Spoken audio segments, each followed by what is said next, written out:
You know how sometimes, like, a tiny little thing can blow up and everyone's arguing about it? Oh, yeah. Definitely, like, what seems small can turn into this huge debate. That's exactly what today's deep dive is all about. Sounds intriguing. This is one of those situations where uh, a simple gesture, sparked a whole firestorm. A gesture Yeah, and it's got everyone thinking about, where's the line between. between free speech and being offensive? Yeah, Oh, wow. Yeah, that's a tough one these days. it is. And to unpack all this, we're going to be talking about Calvin Robinson. Oh, I've heard that name. Yeah, he's a priest, or was a priest. Was. Yeah, former priest.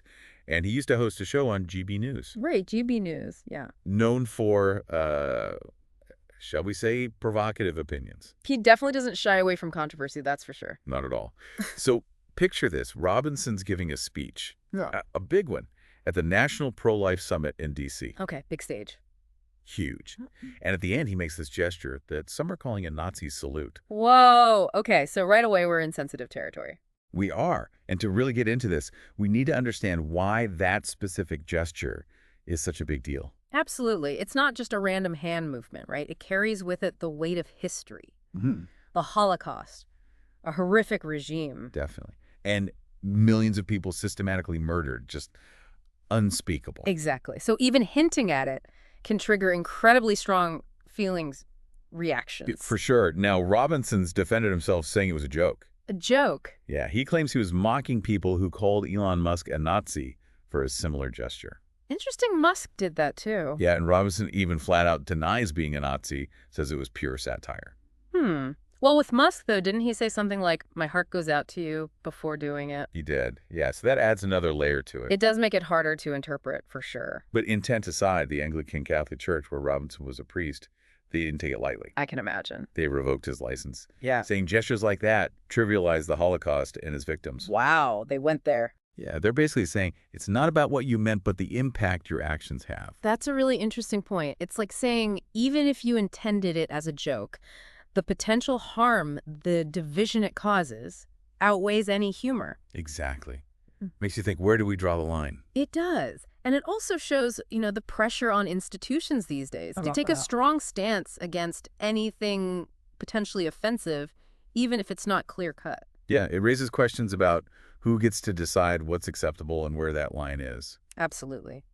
And it's worth noting, the Anglican Catholic Church isn't exactly the same as the Church of England. Right, they're part of this continuing Anglican With movement. more traditional views. Exactly. Eh, So that context matters too. definitely. And they also said they'd warned Robinson before about his online behavior. So this wasn't like a one-off thing. Seems like a pattern. And this isn't even the first time Robinson's bumped heads with religious institutions. His career path has been, well, let's just say, unusual. How so? He served in 4 different denominations: 4? Wow, that's a lot. Anglican Catholic, Nordic Catholic Free Church of England, and the Church of England. He's been around. That seems like he's been on a real spiritual journey. He has. Yeah. But it does make you wonder, doesn't it? Does intent ever matter? If he truly meant it as satire, shouldn't that count for something? It's a question that's been debated forever. Seriously. Oh, yeah. This case really gets to the heart of it. On one side, you have freedom of expression, the right to say what you think, even if it offends people. Right, the First Amendment and all that. Exactly. But then on the other side, there's the responsibility to think about the impact of what you say and do, especially when it involves such a painful and sensitive part of history. Like walking a tightrope, right? Exactly.